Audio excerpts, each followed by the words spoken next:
We got rotaries, we got turbos, front-wheel drive, all-wheel drive, and absolute legends. Today, in no particular order, these are the 17 most iconic JDM cars of all time. I'm Brad, this is Ideal, and 17 is a lot, so Trav, get over here. Let's go.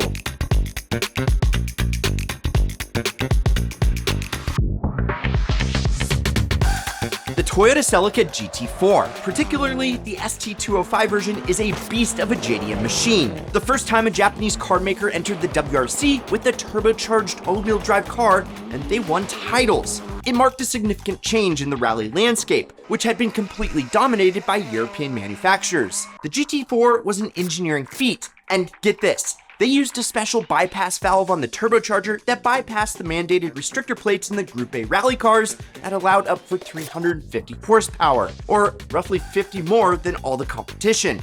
Of course, that was illegal and Toyota got caught and banned for life, but that's a story for another time. The road-going models are homologation specials of the WRC version, and in the JDM community, there is little that touches it, except all the other cars on this list. The GT4 is ridiculously cool, but good luck ever getting your hands on one. Instead, check out the Nissan Sylvia, because specifically the Sylvia S15 is an absolute standout. Equipped with a powerful and reliable SR20 DET engine, it delivers around 250 horsepower in Spec R trim, offering a quick, agile, and engaging driving experience. Its rear-wheel drive configuration and lightweight build make it ideal for drifting, earning it legendary status in motorsport, particularly for those of you that like to live your life sideways. It was burned into our minds when featured on the big screen in Fast and Furious Tokyo Drift. This car right here is like the Mona Lisa of the drift world. And have you seen the Autech S15 or the Varietta with an electric hardtop roof? Super cool! The S15's ease of customization with extensive aftermarket support allows us enthusiasts to tailor it to our exact performance and aesthetic goals. Plus, the fact that it was never sold here in the US adds to its rarity and allure. It's a living JDM legend. Yeah, the Sylvia is rad, but you want to talk JDM legend? Well, welcome to the Lexus LFA. The LFA distinguishes itself as a masterpiece in automotive engineering and design, marked by its exclusivity with only 500 units produced. It features a lightweight, ultra-strong carbon fiber reinforced body and chassis, and at the heart of this legend lies a high-revving 4.8-liter V10 engine, a product of Lexus's collaboration with Yamaha, capable of producing 552 naturally aspirated horsepower and also propelling it to 60 in just 3.6 seconds. This engine produces a meticulously engineered sound. It's one of the most distinctive. No, it's arguably the best in the history of all of cars. It was a daring venture for Toyota into supercar territory. The unique sound engineering, the advanced technology, the exclusivity, and the impressive performance. That makes the LFA one of the most revered and special machines in the automotive world. And if you want to rep the LFA, well, go check out our best-selling Speed Never Sounded So Good tee. Linked below, baby. Look, the LFA is hands down my favorite Japanese car ever built, but they're $1 million cars now that are all basically just sitting around in collections. 3 letters describe the actual diamond of Japan, and it's GTR. And the car that gave the GTR the nickname Godzilla is the R32. The racing version earned fame in the early 90s by decisively dominating numerous championships, and on the street, this monster crushed supercars' hearts thanks to its advanced Atessa ETS all-wheel drive system and Super High-Kes 4-wheel steering, which together provide unparalleled grip and handling. Power was generated from an engine that today is absolutely legendary. A 2.6-liter turbocharged inline-6 known only as the RB26 DETT. This combination of racing pedigree, technological innovation, and accessible performance cemented the R32 GTR's status as a JDM icon and a benchmark in automotive history. And with flavors like the Nismo with only 560 units ever made, safe to say Godzilla is a monster you absolutely want to mess with. Well played, Trav. But as much as the R32 was a track year, Godzilla's younger brother, the R35 GTR, is a street car legend. It's a car that changed the automotive landscape forever. Yeah, it's the iPhone to the R32's BlackBerry. It epitomizes cutting-edge technology and truly remarkable performance. Boasting a 3.8-liter twin-turbo V6 engine, it achieves supercar-level acceleration, sprinting to 60 in under 3 seconds, and beating out way pricier opponents. You see, the Nissan GTR, it's a symbol of ultra-high performance motoring that's still reasonably accessible. A car that's celebrated by all for its technological mastery and enduring appeal. There will never be another car quite like it. Brad, I can't argue with the performance and significance of the R35, but I can hit back with one of the most gorgeous cars ever built. Yes, the unmistakable FD RX-7, and maybe even more so the custom-tuned version modified by the renowned Japanese tuner Veilside. The iconic wide fenders, distinctive front bumpers, side skirts, and prominent rear wing give it an unmistakable aerodynamic appearance. And it's not all visual. Performance upgrades are aplenty, bolstering the already healthy performance of the rotary engine. It showcased the pinnacle of Japanese tuning culture, but also builds on the Mazda RX-7's legacy of lightweight design and superb handling.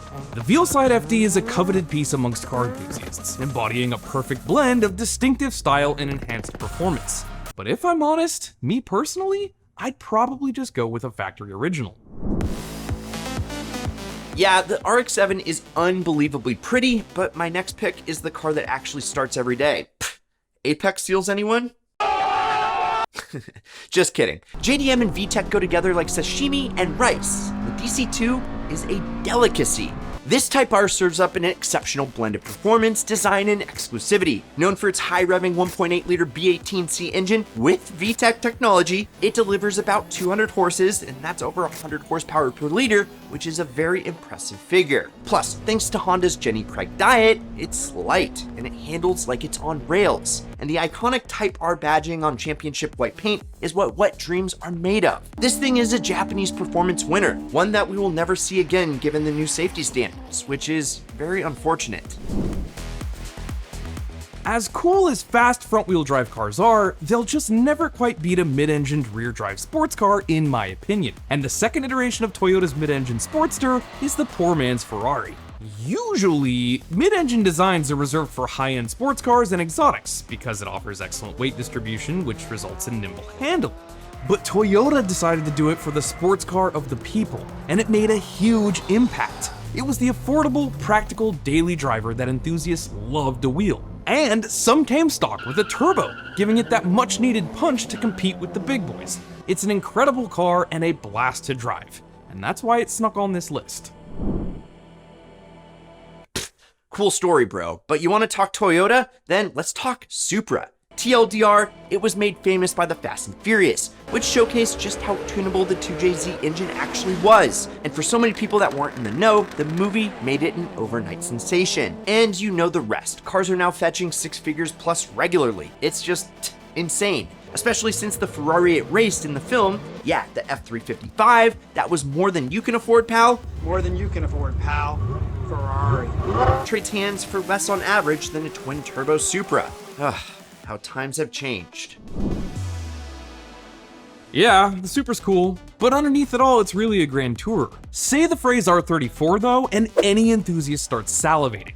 That's because the R34 represents the pinnacle of analog feel and advanced technology mixed together in an automotive blender. And the outcome was near perfection. Central to its appeal is the legendary RB26 DETT engine, a 2.6-liter twin turbocharged inline 6 renowned for its reliability and immense tuning potential. Yeah, like the R32, it has the Atessa ETS all-wheel drive and Super Hikes 4-wheel steering systems. But of all the GTRs, it's the R34 that also has insanely good looks, making it instantly recognizable on and off the silver screen. When Nissan built this one, I don't think they fully realized the cultural impact it would have on an entire generation of enthusiasts. This car is from a time when Nissan just consistently got it right, something you can't really say for the brand these days. The R34 GTR is a legend for sure, but a supercar it is not. The Honda Acura NSX revolutionized the supercar realm with its innovative design and engineering. Introduced back in 1990, it was a trailblazer with its all-aluminum body, enhancing both lightness and rigidity. The mid-mounted V6 engine ensured a perfect balance of power and exceptional handling, fine-tuned with input from the F1 legend Ayrton Senna. Unlike any other supercar of its era, the NSX stood out for its everyday usability and reliability, making it a super solid daily driver. This car reshaped the supercar industry forever, and its groundbreaking approach changed how supercars were built. I mean, how many other supercars crest 300,000 miles or more? Okay. I still get excited when I see an NSX, but I get even more excited whenever I catch a glimpse of a Mitsubishi GTO. Known internationally as the 3000 GT twin turbo, it was a technological marvel at the time, featuring cutting-edge advancements like active aerodynamics with an auto-adjusting front spoiler, active rear wing, and all-wheel steering. It was a car you wanted to own under warranty. It looks fast sitting still, but man, this thing could move, thanks to a 3-liter twin turbocharged V6 engine and sticky advanced all-wheel drive system. It could outhandle pretty much anything you threw at it. They're wicked cool cars, and I think they deserve a spot on this list. But they're not exactly the most reliable.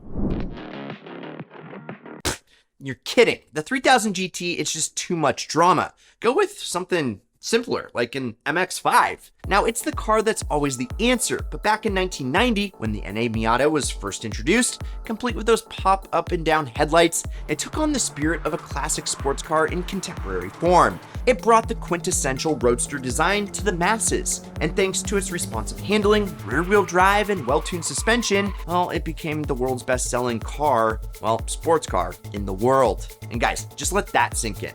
I mean, it's not fast, it's not flashy, but it's reliable fun. And our friend Jason at Engineering Explained said it best. Everyone should own a Miata.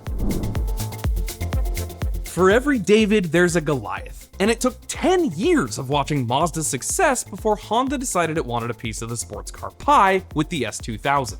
You get a world-renowned 2-liter naturally aspirated engine that loves to play high in the revs, and a chassis that more than complements that playful power plant with an expertly tuned suspension, ensuring the pilot with responsive and balanced handling. It just has that perfect, sleek, classic roadster silhouette, and the S2000 strikes a perfect balance between style and sportiness. Although it garnered a cult following, they killed off the S2000. Yet, Mazda are still making the Miata, so only one is still the answer. Points for Brad, I guess. When Toyota and Subaru tag teamed a project to pay homage to this car, the AE86, we all knew it was going to be something special. The successor is a simple, approachable product with high drift capabilities and a ton of tuning potential. It was a performance-focused driving experience and came with only a manual transmission, making my manual elitist jerks very happy. What's up, guys? So, if you love driving, you have to get yourself behind the wheel of one of these. And if you want to learn how to make money doing it, well, check out our free workshop link below. Okay, now it's time for a couple of honorable mentions, baby. So what happens when you take peak European design and add Japanese flair? This, the Liberty Walk Ferrari F40 widebody kit, a bold reinterpretation of the iconic Ferrari F40. Yes, Liberty Walk has been known for its dramatic and aggressive alterations, but they've never done anything this wild. It's lower, it's wider, and it adds a unique modern twist on that instant classic F40. Italian car, Japanese design, it's hot. Yes, the Porsche 911 comes from Germany, but RWB, led by Acura Nakai, transforms Porsche's coolest cars into unique wide-body masterpieces. Known for dramatic modifications, RWB combines visual artistry with enhanced mechanics, making each 911 a personalized expression of automotive art and performance. And love it or hate it, you gotta respect the guy because he races these things. His personal go-to is Stella. And I don't know if it's just me, but I just feel like anything that has a Japanese touch just hits a little bit different in the automotive world. Let's get back to Japanese cars that are, actually made in Japan. Take a look at Toyota's first supercar. The 2000 GT had truly groundbreaking design and significance, because decades before the LFA, Toyota built this car to take on the European sports cars. And while only 351 were ever produced, it was the car that put Toyota on the map and paved the way for them to not only become the largest automaker on the planet, but take huge leaps with cars like the LFA. Oh, and it was in the James Bond film You Only Live Twice, which made it more popular than the Travis and Taylor saga. Okay, there's this old saying that you should never meet your heroes, but the Hako Suka is one hero that you absolutely should. Hako means box, and Suka means skyline. It's a hotbox skyline, baby! And it marked the inception of the GTR legacy with its pioneering performance, powered by a robust 2-liter S20 inline-6 engine that since then has become an instant classic. It set the stage for all future GTR models that you know and love. And just like every car on this list, it's an absolute legend. So, which one's your ideal pick, or which ones did we miss? Let us know down below. Go watch another Idealist or whatever YouTube recommends you watch next. And I'm Brad, this is Ideal. Please subscribe, turn on that notification bell, and check out all our new merch. And promise me one thing, keep living the ideal lifestyle.